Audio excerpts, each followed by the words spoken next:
তাহিরির ইনকামের উৎস হইল ব্যাংকে জমা টাকার সুদ। হ্যাঁ, জমা টাকার 1 কোটি কত লক্ষ টাকার মধ্যে সুদ হইল মাসে মাসে মাত্র 26,000 টাকা। ওইটা বড় করে দেখাচ্ছে। হ্যাঁ, ওইটা বড় করে দেখাচ্ছে। তবে এটা সত্য যে একজন আলেম হিসাবে অন্তত ব্যাংকের এই সুদ সামনে আসা দরকার ছিল না, ঠিক কিনা? ব্যাংকের সুদ কেন নিবেন? ব্যাংকের এই যে ইন্টারেস্টটা কেন নিবেন? আপনি মুনাফা নিতে পারেন শরিয়া ভিত্তিক যে ব্যাংকগুলো পরিচালিত হয় সেখান থেকে, কিন্তু সুদ ভিত্তিক ব্যাংকে লেনদেন করে সেখান থেকে প্রফিট নেওয়া এটা স্পষ্ট হারাম, এটার কোনো সুযোগ। অনেকে আবার এটা বললে বলবে যে ইসলামী ব্যাংক তো ঘুরাইয়ে খায়, এরকম কয় না? ইসলামী ব্যাংক কি করে? এই ঘুরানোটাই হলো হালাল। ঘুরানোটা কি হালাল? একজন মেয়ে পছন্দ হয়েছে গদখালি যেয়ে, আপনি তারে বললেন আই লাভ ইউ, বললাম আমিও আই লাভ ইউ, লাইলাতুল ফেব্রুয়ারিতে ঘুরে বেড়ালেন, হালাল না হারাম? কথা কয় না? হালাল না হারাম?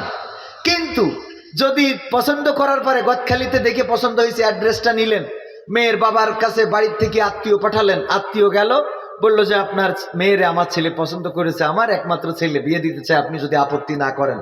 এই ওরা বললো ঠিক আছে আমরাও দেখতে যাবো। দেখতে আসলো, ঘর বাড়ি দেখাশোনা হয়ে গেল, মোটামুটি পছন্দ হলো। এবার দিনক্ষণ ফেলা হলো, গাড়ি নিয়ে বিয়ে করতে আসলো, কাবিন সেট হলো, তারপরে কবুল কবুল কবুল। এইবার লাইলাতুল ফেব্রুয়ারিতে ও গদখালি কেন? যদি আরো কোনো জায়গায় যায় কোনো অসুবিধা আছে? তাহলে ঘুরাই খালি কি বোঝা গেছ তো? ঘুরাই খালি কি? হ্যাঁ, যারা বলে ঘুরাই খায় ওদের বলেন ঘুরাই খাওয়াটাই তো হালাল। আপনি ঘুরাই নিলেন মানে কি হইলো? হালাল হইলো। আপনি ঘুরালেন না মানে কি? হারাম। তো এই জন্যে তাহিরি ভাইয়ের প্রতি পরামর্শ, তিনিও আমাদের একজন ভালোবাসার মানুষ, আমরা মহব্বত করি। তার ডিজে গান হিন্দুদের পূজায়ও বাজে, যদিও সে ডিজে গায় নাই, বানাই নিয়েছে মানুষ, তো পূজায়ও বাজে তার গান। দয়াল তোর লাইগারে, আর ড্যান্স আছে না নাই? কুপা কুপি ড্যান্স, এগুলো নিয়ে তো কথা বলতাম, যুবকদের নিয়ে আমার কত কথা মন চায় বাবা, কিন্তু আমারে রাত করে উঠাই দিয়েছে। আবার দিক খেচড়ি ঠান্ডা হয়ে যাচ্ছে, সব দিক চিন্তা করতে হচ্ছে। না যুবকদের একটু ডিজে নিয়েও কথা বলতাম। ওই যে আমার কাছে প্রশ্ন দিয়েছে পাবনায় যে হুজুর এই মুসলমানি অনুষ্ঠানে ডিজে বাজানো কি জায়েজ আছে? আমি বললাম যদি তোর মুসলমানি ডিজে হিন্দুকে ডিজে বাজাইতে হয় তার থেকে আকাটা থাকা ভালো, ঠিক না বে ঠিক?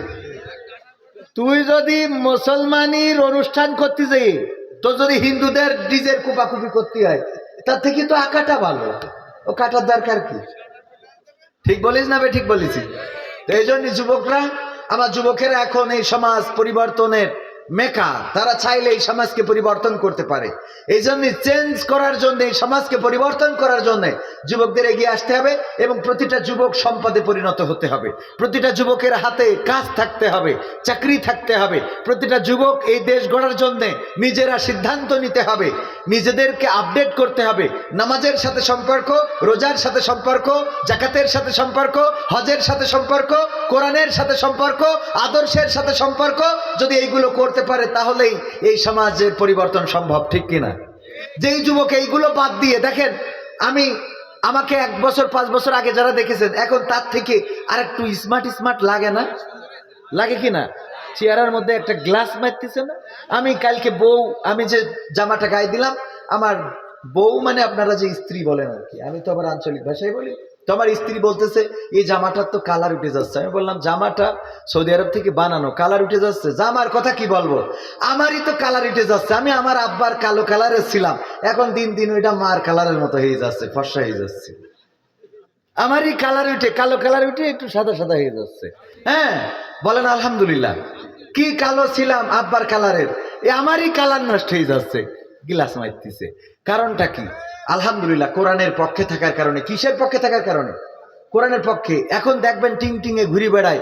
আগের সময় টিং টিঙে হলে জিজ্ঞেস করতো তুই কি কিছু খাইস না নাকি, আর এখন যদি এরকম টিং টিঙে হয় কয় তুই কি কিছু খাওয়া ধরেছিস?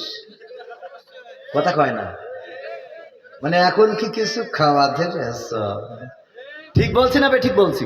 তার মানে হলো এখন কিছু খাইলে ওর সব কিছু শেষ, দুনিয়া আখেরাত মেশিন পর্যন্ত বরবাদ, ঠিক না বে ঠিক? মেয়েরা দেখে আকৃষ্ট হয় কিন্তু সেটা সাময়িক, বিয়ে করার পরে দেখে আই হায় কি করলাম। এবার হুজুরের কাছে ফোন দেয়, হুজুর একটা বিপদ, আমাদের একটু কোন দোয়া আছে পড়লি ঠিক হয়ে যাবে। তোর এখন দোয়া লাগবে তো, সারা জীবন গান জাটেনি, এখন দোয়া খুঁজে বেড়াও তুমি। কথা কয় না? তুই গদখালি ঘুরার দিন তোর দোয়ার কথা মনে ছিল না? ওই দিন হুজুর চোখে দেখিলে না, তুমি গদখালি যাই পাকামো নিয়ে ঘুরে বেড়াইছাও, আর এখন এসে তুমি দোয়া খুঁজে বেড়াও যে কি করলে আমার স্বামী ঠিক হবে। ও ঠিক হবে কি, ও যে দোয়া করতেছে ওতে ঠিক আর এহকালে হবে না, পরে কিয়ামতে চিন্তা করিস। ঠিক না বে ঠিক? সত্য বলছি না মিথ্যা বলছি? এই জন্যে পরিবর্তন আনতে হবে। আল্লাহ সবাইকে কবুল করুন। ওসমান হাদির নিয়ে একটা গান, জিন্দাবাদ জিন্দাবাদ জিন্দাবাদ, ইনকিলাব জিন্দাবাদ জিন্দাবাদ, জিন্দাবাদ জিন্দাবাদ জিন্দাবাদ, ইনকিলাব জিন্দাবাদ জিন্দাবাদ, জিন্দাবাদ জিন্দাবাদ জিন্দাবাদ, ইনকিলাব জিন্দাবাদ জিন্দাবাদ, জিন্দাবাদ জিন্দাবাদ জিন্দাবাদ, ইনকিলাব জিন্দাবাদ জিন্দাবাদ। হাদির রক্তে জাগবে আবার বাংলার জনগণ, আধিপত্যের বিরুদ্ধে লড়াই করবে আমরণ, উঠবে স্লোগান নতুন করে বাংলার ঘরে ঘরে, করবে না ভয় জীবন বিলাতে অকালে অকাতরে, যে পথ দেখালো রক্ত দিয়ে আবরার আবু সাঈদ, সেই পথ ধরেই ওসমান হাদি হলো যে আবার শহীদ। আমাদের ভয় দেখিয়ে কি লাভ আমরা বীরের জাতি, রক্ত যখন দিয়েছি তখন আমাদের ভয় দেখিয়ে কি লাভ আমরা বীরের জাতি, জন্ম যখন নিয়েছি তখন মৃত্যু মোদের সাথী, পাহাড় ভেঙে তপ্ত মরিতে করি যে আমরা আবাদ, গোলামীর ওই পিঞ্জর ভেঙে করবো যে বরবাদ। জিন্দাবাদ জিন্দাবাদ জিন্দাবাদ জিন্দাবাদ, ইনকিলাব জিন্দাবাদ জিন্দাবাদ, জিন্দাবাদ জিন্দাবাদ জিন্দাবাদ, ইনকিলাব জিন্দাবাদ জিন্দাবাদ।